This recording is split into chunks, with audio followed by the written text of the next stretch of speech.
So we just spoke about the power paradox, and that is the fact that we get more power by giving it away, as counterintuitive as it sounds. Well, a close linkage to that power paradox is a tool that is called leader's intent, or commander's guidance is another way that maybe historically we've labeled this. And what leader's intent involves is really three things. It involves a task, so which is a what. It involves a purpose, which is a why. Why are we doing something? And an end state. So conditions of success. What does right look like? Okay. Task, purpose, and end state.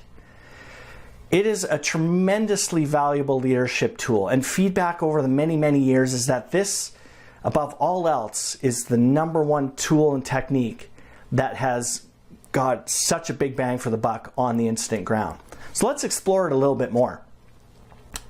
Leader's intent, the task, the purpose, and the end state. Well, the task is pretty specific, right? It's maybe a task that's down to the point where you need to run hose from this location, or deploy pumps at this location and that location. And in my experience, and probably yours too, we're really good at that stuff. We're really good at telling people what to do and how to do it. Remember, we're operators. That's typically our background. Oftentimes, though, when most of the time, we forget to tell them why. Why do they need to do it? So you need to run the hose from here to here because engine 29 will be hooking up to it at that particular location, at that at the corner of X and Y, for example, because they're going to start now doing a water curtain and protecting exposures, whatever that is. So the end state is the ability for engine 29 to roll up to that corner, have water, so that they can now do the water curtain and they can protect exposures, for example. Okay? But we're really good at just run the hose and make it happen really, really quick. Well, why does the why matter? Why does the end state matter? Well, probably the best way to explain it is through a historical example. So, D-Day, World War II.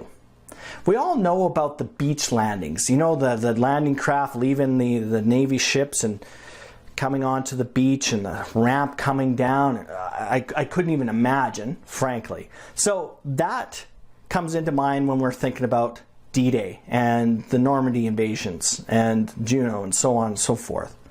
Well, another large part of that particular operation was what happened behind the beach through the paratroopers, the paradrops.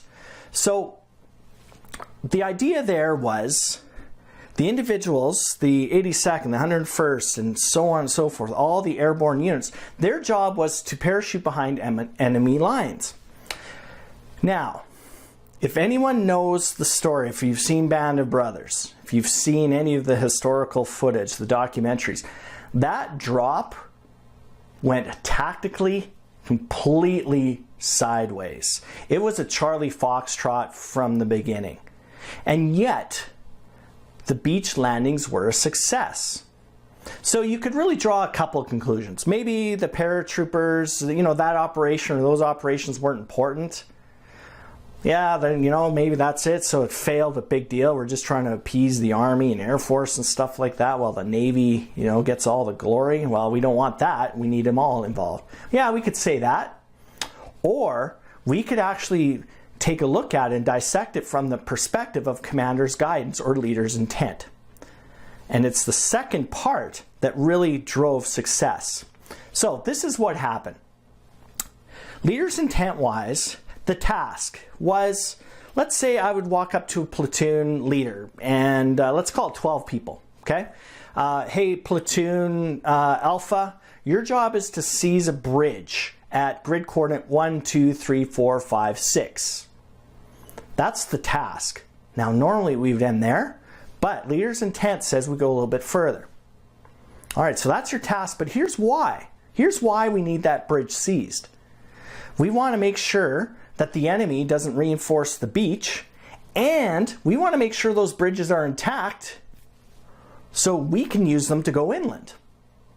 So the end state, what right looks like, the conditions of success, are as many bridges intact as possible and as few enemy crossing those bridges to attack our folks there. Because we have to get like a couple 100,000 people onto that beach to create a beachhead. That's the end state.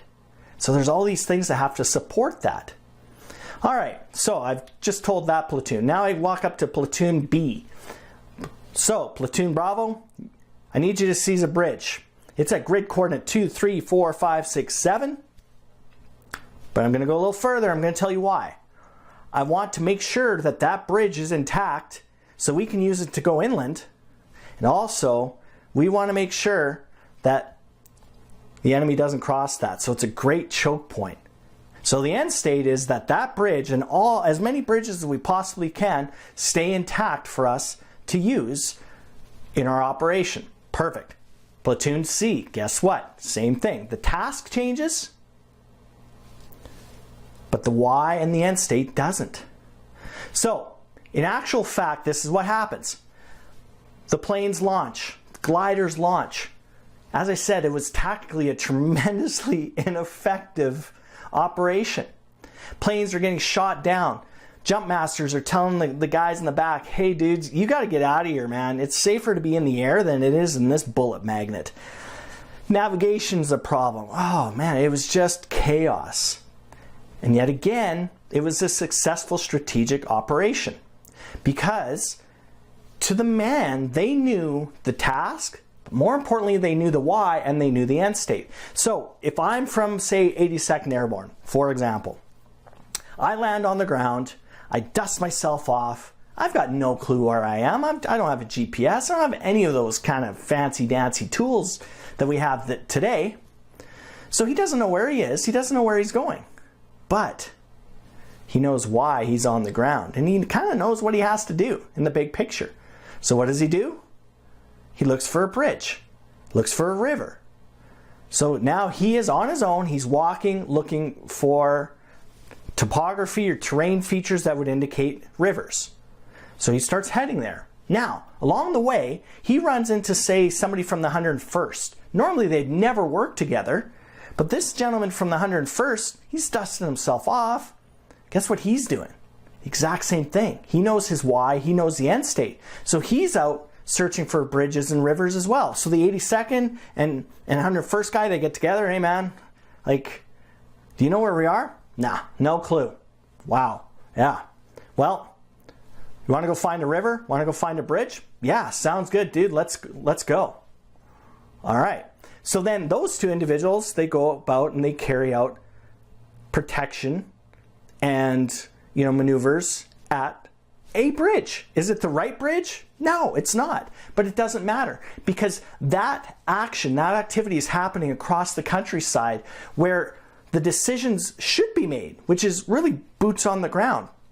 Because they knew the why and the end state, thousands of paratroopers, when they land, they're able to still carry out the mission. Now, is it as effective and efficient? No, it wasn't. But here's the thing. It allowed for the flexibility in the plan. And you've heard the saying that no plan survives the first bullet or first contact. Well, if you have good leaders' intent, then you will still get the job done. So you give a task, which is the what. You give the purpose, which is the why, so important.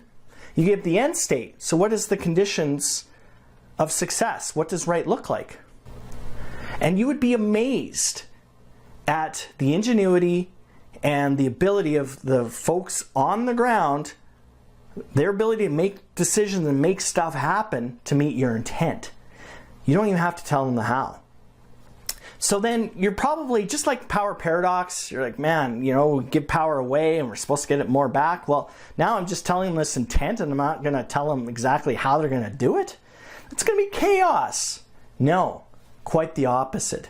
Your control, your authority, your responsibility as a leader lies in this end state piece. You're telling them what right looks like. How they go about doing it, that's not necessarily your concern. So that's where your control lies, is in that clear end state, the clear conditions of success. So some more benefits there from a leadership perspective is it cuts down on radio chatter an awful lot.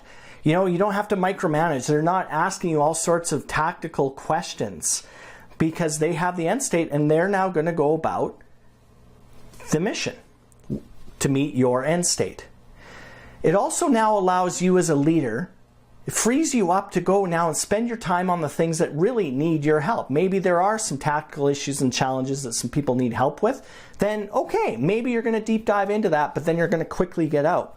You're going to be looking at the big picture. You're going to be looking at an hour ahead, 2 hours, 4 hours. You're looking at tying in, make sure logistics is happening. All of those types of things that leadership requires on the incident ground or in the incident command post, emergency operations center.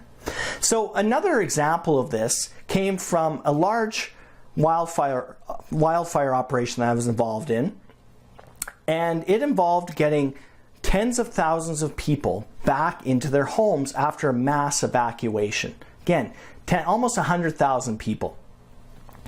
So this was the end state. This was the intent that I was able to provide to people as a planning section chief, and the objectives tied into this was by June 12th, okay, by June 12th, we need the ability to support 88,000 people.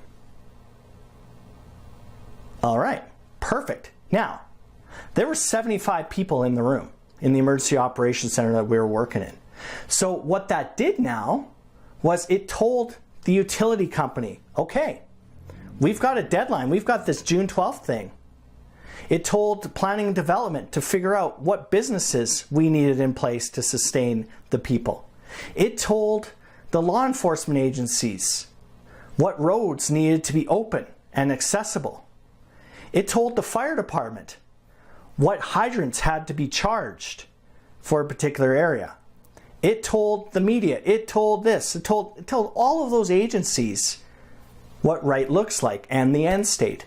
I don't know a thing about electricity, apart from you throw the switch on and then the lights go. Cool, I like that. I like it when it works. But it allowed the subject matter experts to now go figure out, we need to charge this trunk line that's along the highway or beneath the highway here. We've got a couple of branches off of that, but that trunk line is the first one we have to charge, so on and so forth. That's happening on the electrical grid. Water treatment, I got zero idea, but guess what? If we know that we have a deadline, we have an end state, then guess what? They can start now backwards planning that. And furthermore, we can start to figure out what neighborhoods we're going to populate during that day or during the couple of days so that the water can start to pump freely. They've now run the lines, they've tested and all those types of things. And all I had to do and all the team had to do, it wasn't just me by any stretch, was just give that end state. Give that condition of success and let all of the smart people who are experts in their areas go about and figure out how that looks. Now, my job as the leader and the team was to make sure that everyone was still tracking. Our job was also to make sure that if there were any barriers to making something happen, which was pretty typical. We need dependencies from, we need this agency to do something before this agency can do something else. That was our job as leaders, was to have that identified up to us. We figure it out, we maybe reprioritize, or we switch some resources around, something like that. That was our job. My job was not to sit at a map and figure out how we're going to, what electrical lines need to be charged, or what water treatment procedures we need to enact to get water to these locations. It wasn't my job to figure out what kind of accommodation we needed, in terms of hotels and those sorts of things, because that goes into the business. It wasn't my job to figure out how many gas stations we needed to have open and what was going to be their capacity. The list goes on and on and on. But by using leaders' intent, you're able to get an operation that's got 2,800 people all moving in the same direction. So leaders' intent, you can use it on a small operation on the fire ground or in the back of an ambulance. You can also use it on a large scale operation or incident in the incident command post or emergency operations center. The task, the purpose, and the end state. I promise you, if you start to use that tool, your effectiveness will go way, way up.